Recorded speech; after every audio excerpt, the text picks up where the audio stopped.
hele handler om at komme afsted. Eventyret venter jo lige på den anden side af havnemolen.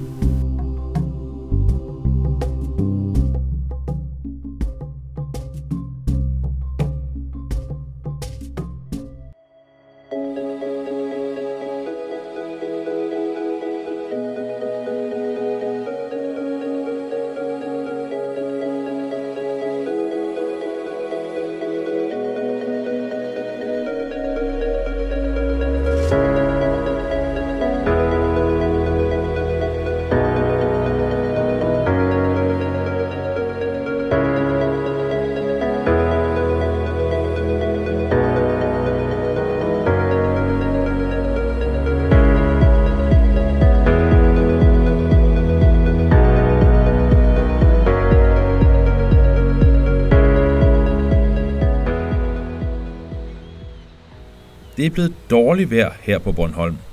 Faktisk så dårligt, at både er blevet bedt om at forlade havnen i Allinge, og i Gudhjem har de lukket porten til havnen.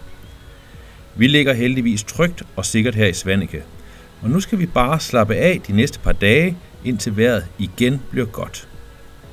Dagens første projekt bliver at gå de 3 km langs kysten til Listed, og det må jeg sige, det er virkelig en flot tur.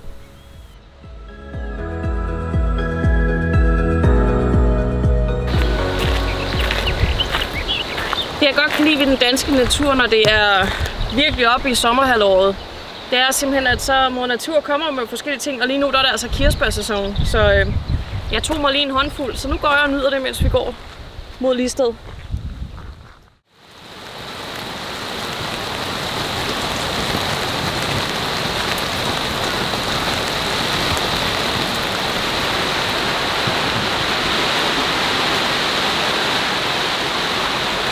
Vi nåede lige præcis at komme tilbage fra vores gåtur. Så begyndte det at regne. Som i nærmest skybrudsagtige tilstande. Så det var noget med en god timing, og så kigge lidt på vejrudsigten. Og så en lille bitte smule held. Det regner virkelig, virkelig meget. Men når man skal sidde herude i cockpit-teltet, er det super hyggeligt. Altså, selvfølgelig hvis man skulle sidde herude flere dage, så bliver det lidt trist. Og det skal også nok blive lidt kedeligt i løbet af dagen, ikke? Men jeg tror, det bliver noget med måske noget i ørerne og en god lydbog. Læse lidt. En lille middagstur.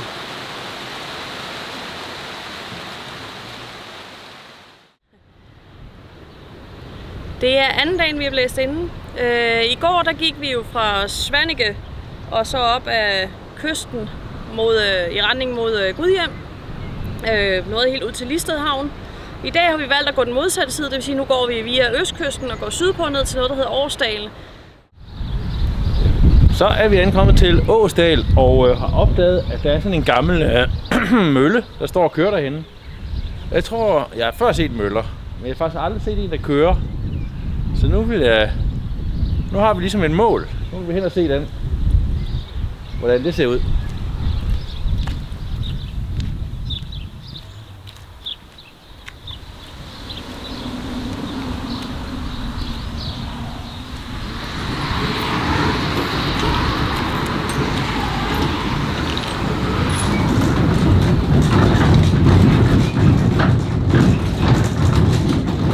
Det er første gang, jeg nogensinde har været inde i en mølle, som rent faktisk kører.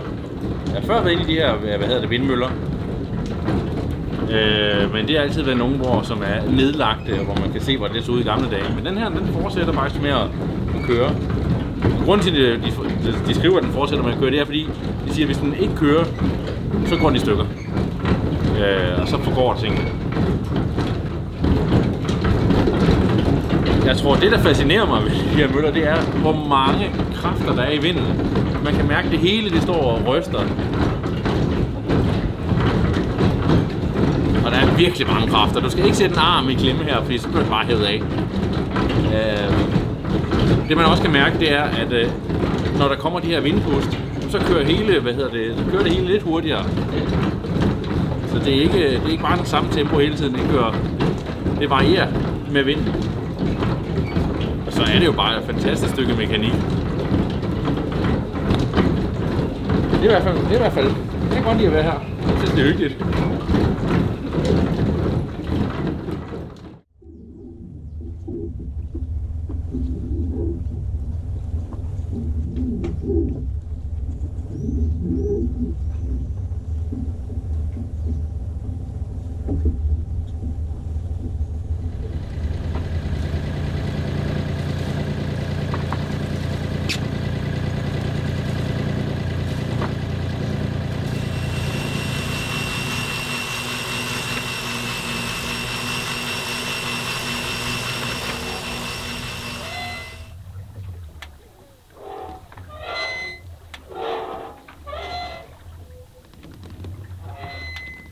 Klokken den er 5:15, og vi har lige forladt Svaneke.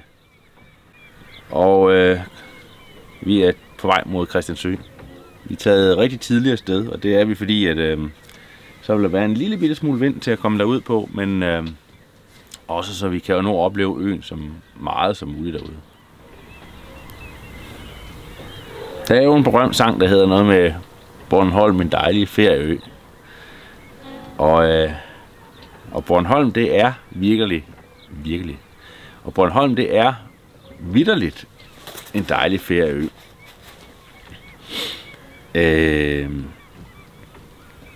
Der er en skøn natur, og det er hyggeligt. Menneskerne er rare, man føler sig godt taget imod herovre.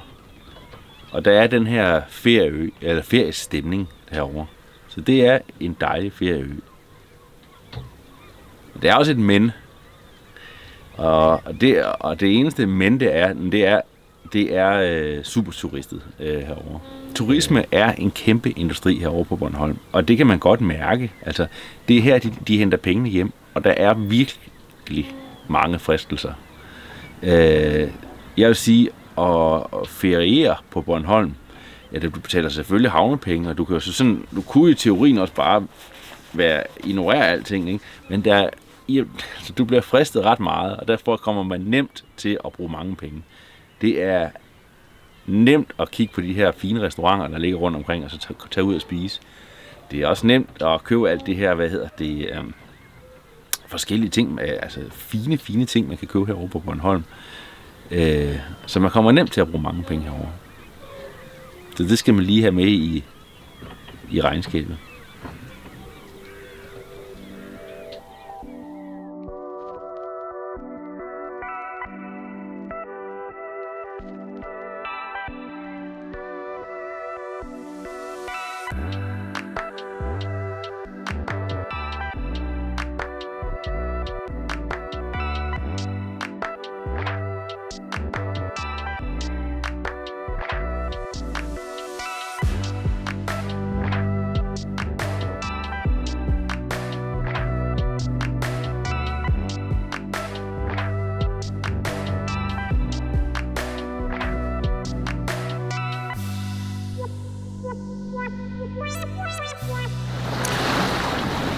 Så måtte vi igen tænde motoren. Så det er faktisk lidt sjovt på den her ferie. Indtil videre har vi stort set ikke haft sejlene op, og vi er en uge inde i ferien.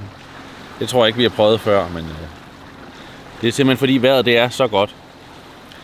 Vi gik fra at sejle 2,5 knop til at sejle 1,5 knop, og så kunne vi godt se, at med 10 sømil, så ville det tage rigtig, rigtig lang tid at komme til vores destination. Og destinationen, det er lige her bag ved mig, 5 sømil ude. Der ligger Christiansø. Og Christiansø har været vores hovedmål for den her ferie. Det er der, hvor vi har sagt, at der vil vi hen, og så må vi bare afpasse det med vejret. Der er ikke nogen af os, der nogensinde har været der før, så det skal vi simpelthen ud og se. Og jeg glæder mig. Og vejret er perfekt til sådan en dag til at ligge derude.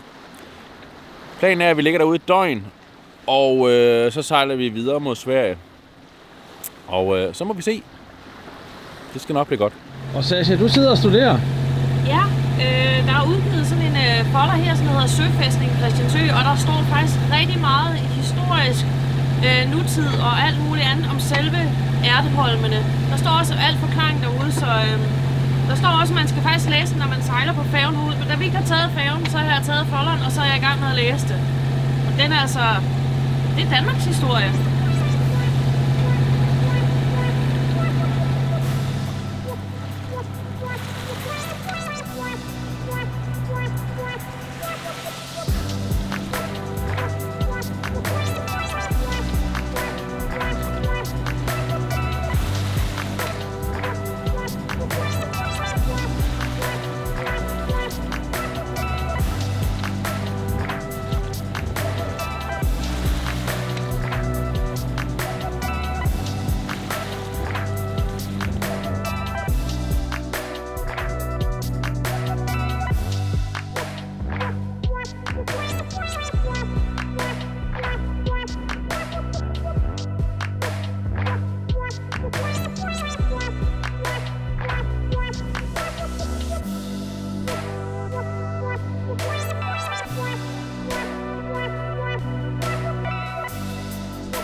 I næste afsnit er på tur med klan. Vi nyder et helt døgn på Ertholmene, og så går turen hen over Hanøbugten mod Skærgården i Blekinge.